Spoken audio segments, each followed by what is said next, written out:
बीडमध्ये स्वर्गीय गोपीनाथ मुंडे यांची 76वी जयंती साजरी. जयंतीनिमित्त विविध कार्यक्रमांचं आयोजन, आरोग्य तपासणी, रक्तदान शिबिर आणि शैक्षणिक साहित्य वाटपाचं आयोजन. छत्रपती शिवाजी महाराजांचे एकेरी उल्लेख, शरद पवार राष्ट्रवादीच्या नेत्यावर आरोप. सोलापूरच्या टेंभुर्णी गावात मराठा क्रांतीच्या पदाधिकाऱ्यांनी केला जाहीर निषेध. महायुतीच्या जागा वाटपांचा मुहूर्त ठरलाय. मुंबईसाठी पुढील 2 दिवसात जागा वाटपासाठी पहिली बैठक होणार. अधिकाधिक जागा पदरात पाडून घेण्यासाठी दोन्ही पक्षांचा आग्रह. सांगली, मिरज आणि कुपवाडा महानगरपालिकेसाठी भाजपकडून उमेदवारांच्या मुलाखती. आज आणि उद्या घेणार मुलाखती. जालना येथे ठाकरेंच्या शिवसेनेच्या इच्छुकांचे उमेदवारी अर्ज घेतलेत. पहिल्याच दिवशी 114 जणांनी अर्ज घेतले असून अद्यापर्यंत अर्ज वाटप सुरू.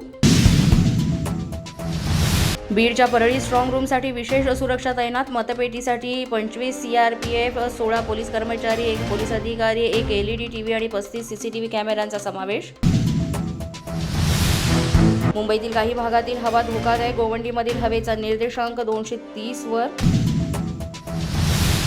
सिद्धिविनायक मंदिराच्या सुशोभीकरणासाठी 500 कोटी रुपयांचा निधी देण्यास विरोध. शिवाजी पार्क रहिवासी संघटनेचा विरोध. राज्य सरकारच्या आदेशानुसार महापालिकेनं मंदिराच्या सुशोभीकरणाचा प्रकल्प घेतला असा आरोप. रत्नागिरीतील लांजा तालुक्यात सूरज मोरे यांची रत्नागिरी जिल्हा न्यायाधीशपदी निवड. मूळगावी भव्य स्वागत. झाकीर हुसेन यांच्या पहिल्या पुण्यस्मरणानिमित्त metro forever a tribute to Zakir Hussain संगीत मैफिलीचं आयोजन. एनसीबीकडून 2 दिवसीय संगीत महफिल आयोजित. पोलीस बंधा न्यूजच्या बातमीपत्रात आज इतकंच. तुम्हाला आमचं बातमीपत्र कसं वाटतंय याबाबत अवश्य अभिप्राय कळवा. यासाठी पोलीस बंधा न्यूजचं YouTube चॅनल सबस्क्राईब करा.